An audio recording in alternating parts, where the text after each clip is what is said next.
Sandeep Kesharwani, faculty of English. आप देख रहे हैं मेरे साथ वन वर्ड सब्स्टिट्यूशंस। मेरे प्यारे साथियों, वन वर्ड सब्स्टिट्यूशन की ये पर्टिकुलर क्लास आप सभी स्टूडेंट्स को टॉप 40 सब्स्टिट्यूशंस याद कराने वाली। ये टॉप 40 ऐसे सब्स्टिट्यूशंस हैं जो आपके एग्जाम में बार बार रिपीट होते हैं या तो कुछ के एग्जाम में आने की पॉसिबिलिटी है। कोई सा भी एग्जाम हो, अगर उसमें सब्स्टिट्यूशन आता है तो आपके इनमें से क्वेश्चंस आने की पॉसिबिलिटी काफी ज्यादा बनती है। ये सेशन में सब्स्टिट्यूशंस को मैंने एग्जाम के फॉर्मेट में रखा है, तो आपको हर एक क्वेश्चन को करने के लिए 30 सेकंड्स मिलेंगे। ऑप्शंस भी दिए होंगे, एक टॉप पे क्वेश्चन, उसके 4 ऑप्शंस, उन 4 ऑप्शंस भी आपके सब्स्टिट्यूशंस के ही पार्ट है, तो फिर उसके बाद उनका प्रॉपर एक्सप्लेनेशन होगा। तो सेशन को बहुत ही ध्यान से, बहुत अच्छे तरीके से फोकस करते हुए कोशिश करिए कि आप इन टॉप 40 क्वेश्चंस को अच्छे तरीके से परफॉर्म करें। तो सबसे पहले मैं यहाँ पे खुद को हाइड कर लेता हूँ, सो दैट आपको पूरी की पूरी स्लाइड दिखे और टाइमर प्रॉपर तरीके से चलता हुआ दिखे। सबसे पहला क्वेश्चन, टाइमर चल चुका है, फटाफट जवाब दीजिए, क्या होना चाहिए? वन हु लव्स बुक्स, क्या कहते हैं उसको? Quickly.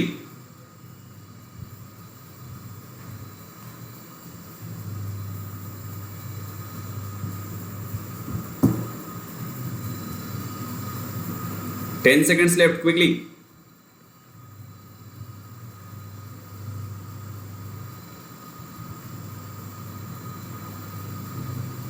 Times up guys. So one who loves books, जो किताबों से प्यार करता है, जिसको किताबों से बहुत ही ज्यादा लगाव होता है, उसको हम कहते हैं बिब्लियोफाइल। जी हां, उसे हिंदी में पुस्तक प्रेमी कहते हैं।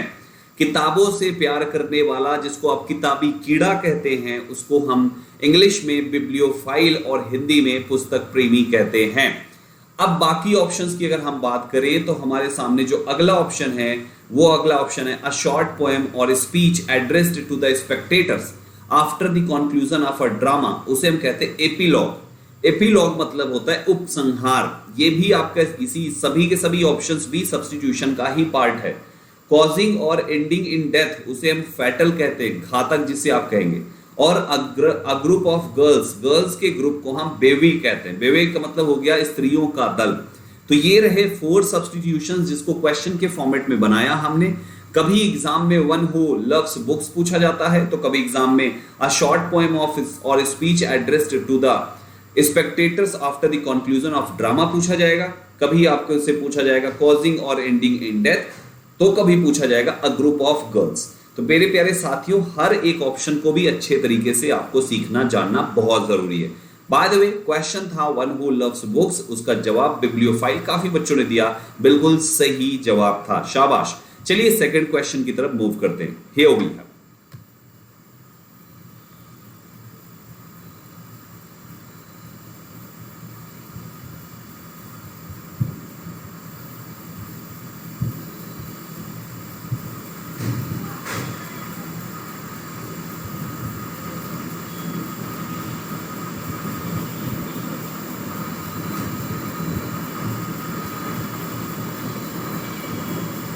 quickly, time's up guys. So believe that war and violence are unjustified, उस प्रकार के बिलीफ को हम क्या कहते हैं? Believe that war and violence are unjustified, उसे हम कहते हैं पैसिफिज्म यानी शांतिवाद। जी हां, उसे हम कहते हैं पैसिफिज्म यानी कि शांतिवाद। आपका आंसर ऑप्शन नंबर बी इस क्वेश्चन का बिल्कुल सही होगा।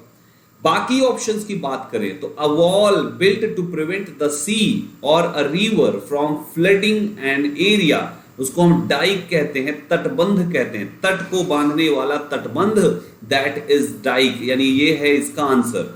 अ specialist who test eyesight, जो आई साइट को टेस्ट करता है, उसे हम कहते हैं ऑप्टोमेट्रिस्ट यानी दृष्टि मितिज्ञ।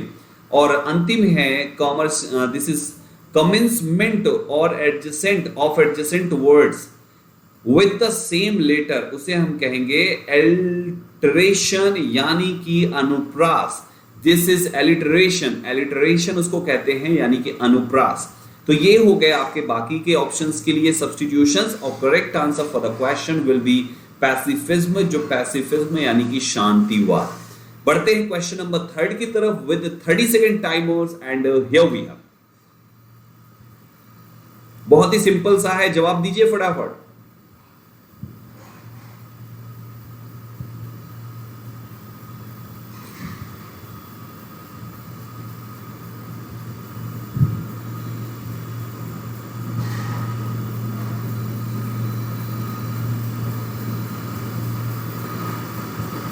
5 seconds left. Time's up guys. One who walks in sleep, जो नींद में चलता है, टहलता है, नींद में है फिर भी चले जा रहा है, उसके कदम उसको आगे लिए चले जा रहे हैं, उसको हम कहते हैं सोमनैम्बुलिज्म, निंद्राचारी।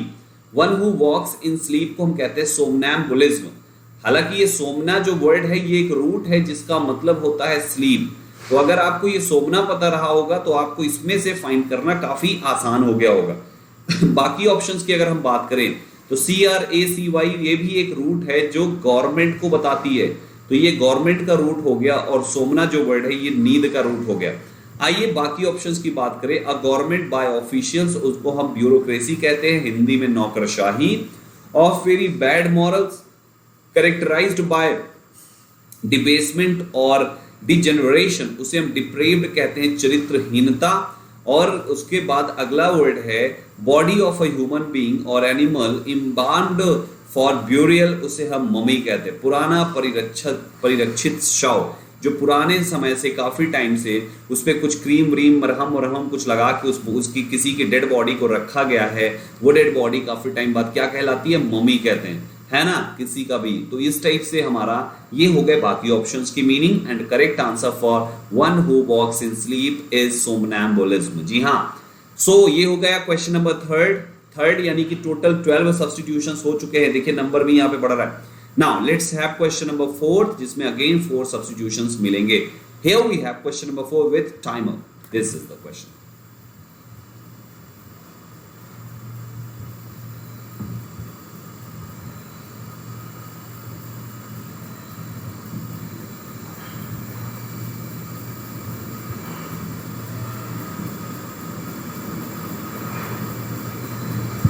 Ten seconds left.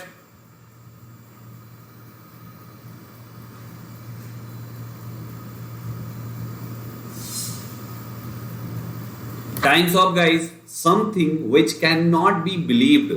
कोई ऐसी चीज जिसका बिलीव नहीं किया जा सकता उसे हम कहते हैं इनक्रेडिबल।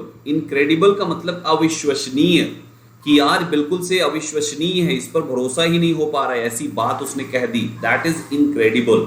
तो आपके लिए सही जवाब ऑप्शन नंबर ए हो गया। A method which never fails, जो कभी भी, मेथड ऐसा जो कभी भी फेल नहीं होता, हमेशा सटीक बैठता है, उसे हम इनफॉलिबल कहते हैं, अचूक method. A place where birds are kept, ऐसी जगह जहां पे पक्षियों को रखा जाता है उन्हें हम एवियरी कहते हैं, पक्षीशाला। The abandonment of one's country and cause, उसे हम डिफेक्शन कहते हैं, धर्म त्याग। तो मेरे प्यारे साथियों, बाकी सारे ऑप्शंस के भी यहां पर मीनिंग देख लीजिए और साथ ही साथ दिए हुए क्वेश्चन का आंसर इनक्रेडिबल भी ले लीजिए, right. Let's have next question with its timer. Here we have